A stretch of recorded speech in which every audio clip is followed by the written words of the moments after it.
What is up, everybody, and welcome back to Lesser Athletes. My name is Chadwell, and today, like always, an interesting video for you here on the channel. Today is my Bash in Berlin predictions. Bash in Berlin for, coming right after SummerSlam has a decent card. I'm excited to see what happens for Bash in Berlin. I think there's a lot of predictable matches. Like always on this channel, you're going to see my predictions from most predictable to least predictable. I think most of these matches are predictable, but there's a few question marks that I'm going to throw in there. I'll give a confidence level like always. I also want to say I hope to God they don't add a match right now because I am recording this right before Raw. I have something to do during Raw, so I can't really. I'm going to be updated and watching a little bit of Raw, but I'm not going to be able to record afterwards or anything like that. And I want to put this out on tomorrow. I was about to say Tuesday, but tomorrow is Tuesday. So let's just get started with my Bash in Berlin predictions. Here we have first my most confident matchup here. Damian Priest and Rhea Ripley versus Dom Mysterio and Liv Morgan. Now, there's going to be some interesting factors we'll have to talk about. One is Damian Priest and Liv Morgan. Damian Priest and Rhea Ripley has been getting destroyed recently on Raw in the last episode of Raw that I have seen. Maybe different from your last episode.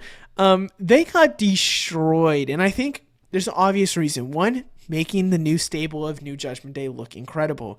Another reason is because they're baby faces, so the heels have to look at least a little bit jarring and a little bit scary. Granted, I thought somebody was coming out like Jey Uso. Imagine if Jey Uso was coming out during that episode of Raw. Oh my God. That didn't happen anyways. Damian Priest and Rhea Ripley look like they're just, fighting this big faction just themselves, and what will happen with that. So my prediction for here, and I think it's going to be pretty obvious because this PLE, I think with a lot of these matches, is going to lead to Bad Blood, which I'm going to say in this video. I am going to Bad Blood. I'm going to have a little vlog type of idea, which you'll see on the channel. I bought the worst seats that I could find. That's reasonable. I need to say that too. I'm gonna still call it the worst seats, but you gotta kill me before I buy the worst seats that are labeled 270 when there's one that's a couple rows in front and it's 213. I'll buy those instead, bud. I'm not paying worse and paying extra $50. You got me tripping. Anyways, a lot of this is going to go to Bad Blood. So why would I pick this team to win?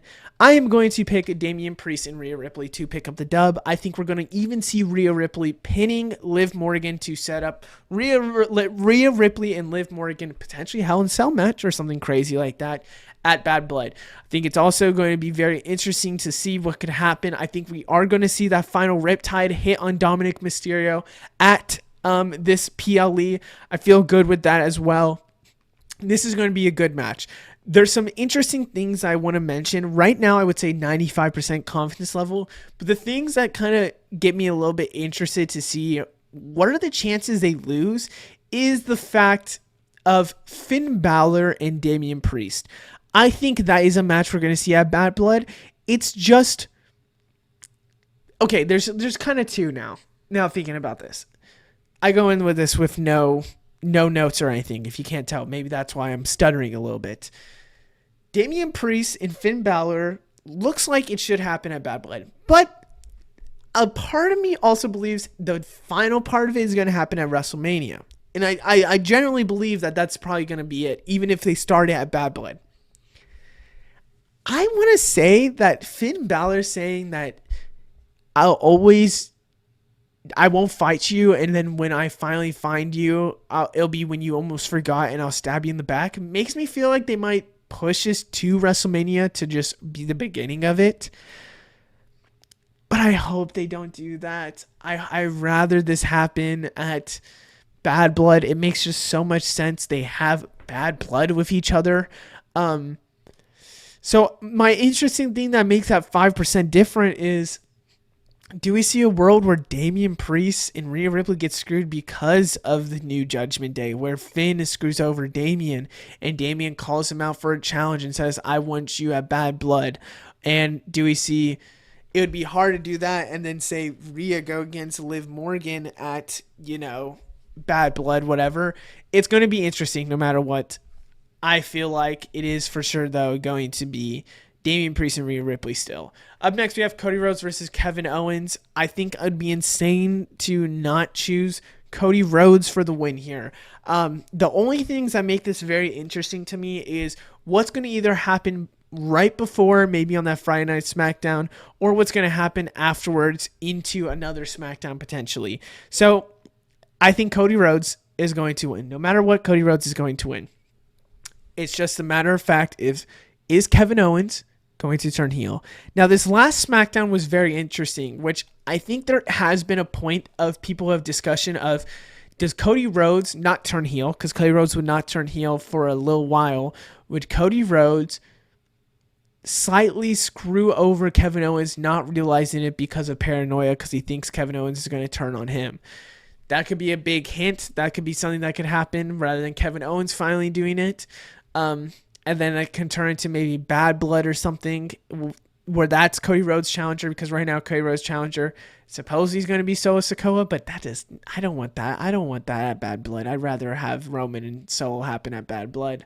I don't know. I think Kevin Owens just is probably going to have something happen to him after this match where he turns heel and that ends.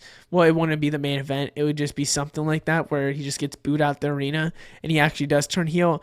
Or it would happen on a SmackDown that he screws over Cody Rhodes because of this. Something like that's going to happen, but it is going to be Cody Rhodes that wins this title. There's nothing about that. The only thing I'd be interested to see what happens with Kevin Owens, if this would happen, would be what would happen with Randy Orton. Would Randy Orton go with Cody? Randy Orton decide to go with Kevin Owens? Maybe that's the start where we see Randy Orton switch on Cody. We'll have to see. Up next, we have, speaking of Randy Orton, Gunther versus Randy Orton. That last match was a 90% confidence level.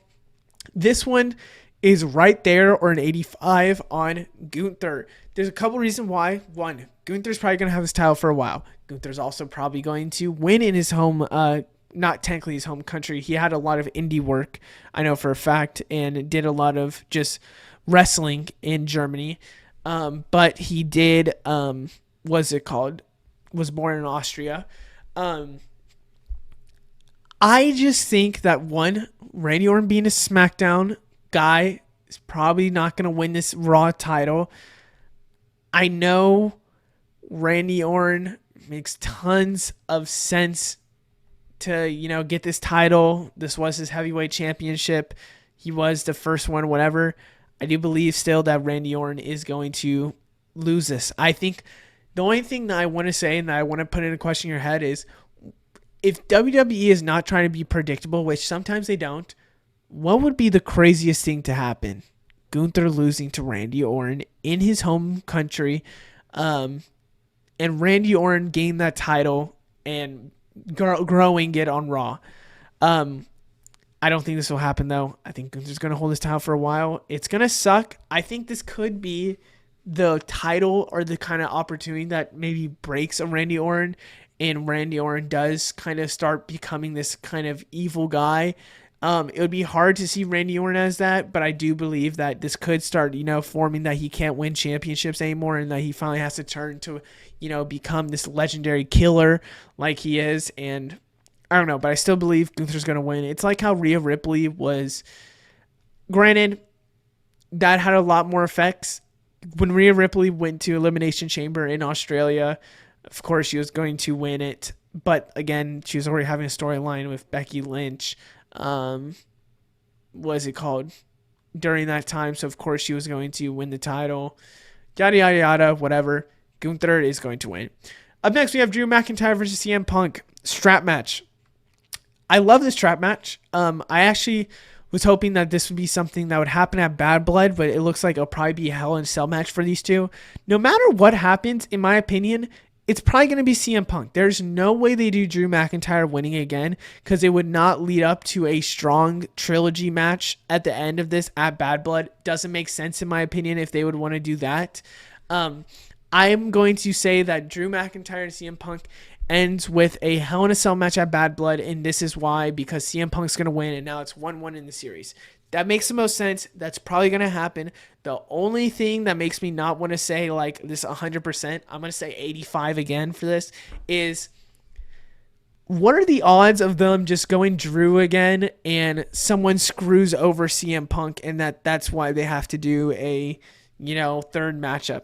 I just don't think it makes a lot of sense that they would want to do that. I think if you really want to give this like the solidification of this third match going to Bad Blood, it's going to have to be Drew and CM Punk. What is it called? Drew and CM Punk, with CM Punk winning.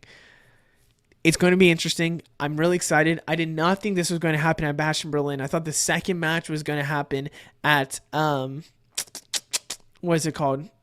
Why am I forgetting? At Bad Blood, then the third match ending in Survivor Series, like some big matches. But Bash in Berlin, I'm glad to see it happen. I'm glad to see it come earlier, and then the trilogy finally finishing at Bad Blood will be very interesting. I'm excited to see this match, and I'm excited to see what could happen for this match.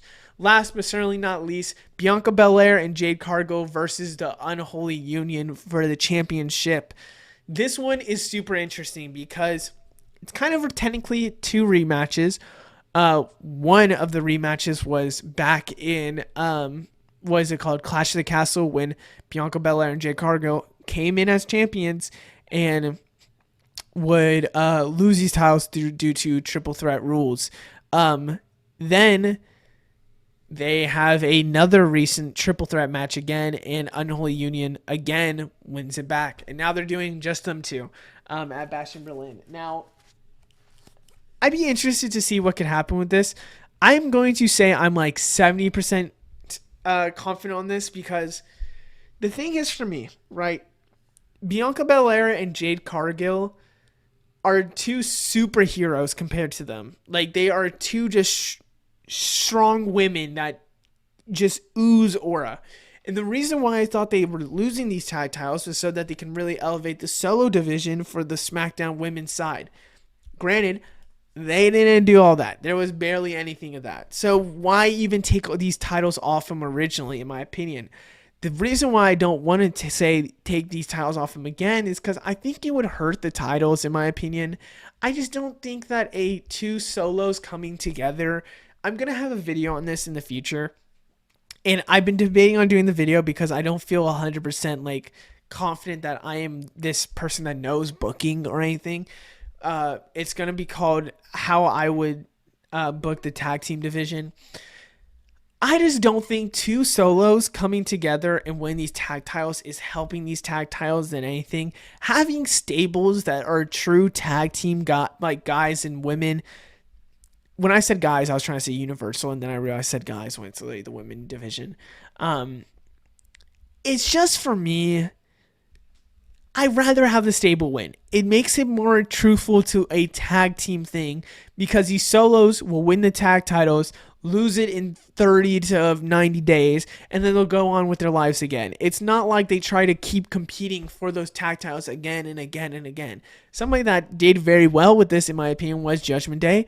The Usos, for example. So I don't know. I just don't feel confident with this one, because I wish they would do this, but the chances are we're going to see Bianca Belair and Jade Cargill holding it up at the end. Other than that, I hope you guys enjoy. Let me know what's your predictions. Other than that, I will see you in the next one. Goodbye.